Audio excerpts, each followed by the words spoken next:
This channel does not promote any violent, harmful, or illegal activities. All content provided by this channel is meant for an educational purpose only. আর আপনাদের জানিয়ে রাখি হাওড়াতেই প্রথম নয়, এই মাসেই ফেব্রুয়ারিতেই পরপর 3টে শুটআউটের ঘটনা এবং গত বছর গুলশান কলোনি শুটআউটের ঘটনার কথা আপনাদের মনে থাকবে। 11 সেপ্টেম্বর এই মাসে ফেব্রুয়ারিতেই পরপর 3খানা গুলি চালনার ঘটনা দেখাচ্ছি। কাকুলিয়াতে মনে থাকবে আপনাদের 1 ফেব্রুয়ারি সোমবার অর্থাৎ 24শে ফেব্রুয়ারি তিলজলায় শুটআউট।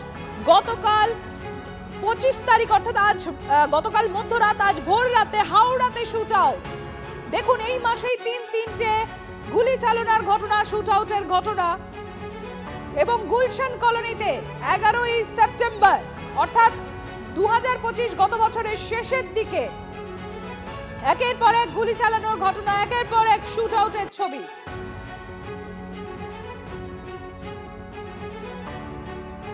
এদিকে হাওড়ার শুটআউটের ঘটনায় রাজ্যের আইন শৃঙ্খলা নিয়ে প্রশ্ন বিজেপি নেতা দিলীপ ঘোষের।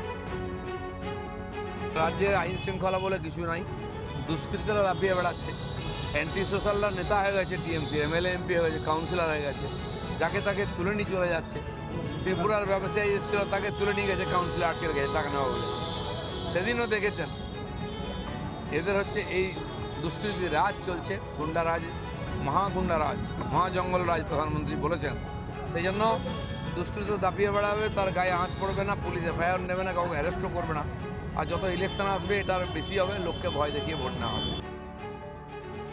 এইরকম সমাজের দুষ্কৃতকারীদের দমন করা উচিত। এটাকে রাজনৈতিক উপাদান হিসেবে ব্যবহার না করে এগুলোকে কিভাবে আটকানো যায়। সমাজের এরা ক্যান্সার। এবং যে আইন শৃঙ্খলার কথা বলা হচ্ছে, রাজনৈতিকভাবে যদি সমস্ত দল এগুলোকে প্রতিরোধ করে তবে সমাজ থেকে এই ক্যান্সারটাকে দূর করা সম্ভব। ইলেকশন আসছে, ইলেকশন নকিং দ্য ডোর। এই পরিস্থিতির মধ্যে যা দীর্ঘদিন ধরে আমরা চলে আসছে, আমি আপনাদের আবার বলছি, সাধারণ মানুষের সাথে কথা বলে দেখুন যে বর্তমান পশ্চিমবঙ্গে যা পরিস্থিতি চলছে তাতে একমাত্র রাষ্ট্রপতির শাসনের দরকার। তা নয়তো যে সমস্ত রাজনৈতিক নেতারা রাস্তাঘাটে ঘুরে বেড়াচ্ছে তারা সিকিউরিটি নিয়ে ঘুরে বেড়াচ্ছে, কিন্তু সাধারণ মানুষের নিরাপত্তা, যাদের ভোটের মাধ্যমে আজকে মুখ্যমন্ত্রী হয়, প্রধানমন্ত্রী হয়, তাদেরই নিরাপত্তা আজকে খাদের কিনারে। আবার বলছি, বানিহাটি বিধানসভা এলাকায় জনসংযোগে সুকান্ত মজুমদার অনন্ত রয়েছেন আমাদের সঙ্গে, সরাসরি চলে যাবো অনন্তর কাছে। অনন্ত, ভোটমুখী বঙ্গ এবং সেখানে রাজনৈতিক নেতৃত্বরা তারা এবার জনতার দরবারে। দেখো, একদম দুয়ারে কেন্দ্রীয় মন্ত্রী এই মুহূর্তে এই বাড়িতে তিনি ঢুকেছেন, একটি গোপন আলোচনা তিনি করছেন এবং হয়তো কিছুক্ষণ বাদে তিনি বেরোবেন। যাদের বাড়ি গেছে, অর্থাৎ কতটা তারা খুশি যে কেন্দ্রীয় মন্ত্রী এসছেন। আপনার বাড়িতে কেন্দ্রীয় মন্ত্রী এলেন, কথা বললেন, কতটা খুশি আপনারা? আমি ভীষণ খুশি এবং আমি অনেক আনন্দ পেয়েছি যে উনি আমাদের বাড়িতে পদার্পণ করেছেন। আনন্দ পেয়েছি যে আমরা যে কেন্দ্রীয় মন্ত্রী আমাদের বাড়ির কাছে আসবে, সেটা আমি ভাবতেও পারিনি যে আমার বাড়িতে। হ্যাঁ, তার কাছে কিছু চাইনি, উনি বুঝেই হয়তো আমাদের ব্যবস্থা করে নেবেন। আমাদের যা এসেছিল কেন্দ্রীয় মন্ত্রী বাড়িতে, হ্যাঁ এসেছিল, ওনার সঙ্গে কথা হয়েছে এবং আমাদের একটাই দাবি, পরিবর্তন। দেখো, কেন্দ্রীয় মন্ত্রী প্রতিটি বাড়িতেই তারা গেছেন। তোমার বাড়িতে গেছিল? হ্যাঁ, আমার বাড়িতে এসেছিল। ভীষণ খুশি, এটা তো এক্সপেকটেশনের বাইরে যে আমাদের মতো এই সামান্য একটি পাড়ার মধ্যে প্রত্যেকটি বাড়িতে উনি ঘুরে যাচ্ছেন এবং এতে সত্যি আনন্দিত। আমরা চাইলাম আমাদের সমস্যা যেগুলো সেগুলো অতি দ্রুত যাতে সমাধান হয়। আমাদের এখানে যেটা সবচেয়ে বড় সমস্যা ছিল কয়েকদিন আগেও, এখনও আছে, সেটা হচ্ছে লাইটের সমস্যা। একটা ছিল, রাত্রিবেলা হলে আমাদের এই গলিটা পুরোপুরি অন্ধকার থাকতো। মশার একটা মারাত্মক সমস্যা রয়েছে, ড্রেনিং সিস্টেম। শত শত মহিলা, শত শত পুরুষ, হাজার হাজার লক্ষ লক্ষ মানুষ খুবই দুঃখে আছে। আমরা চাকরি চাই দাদা।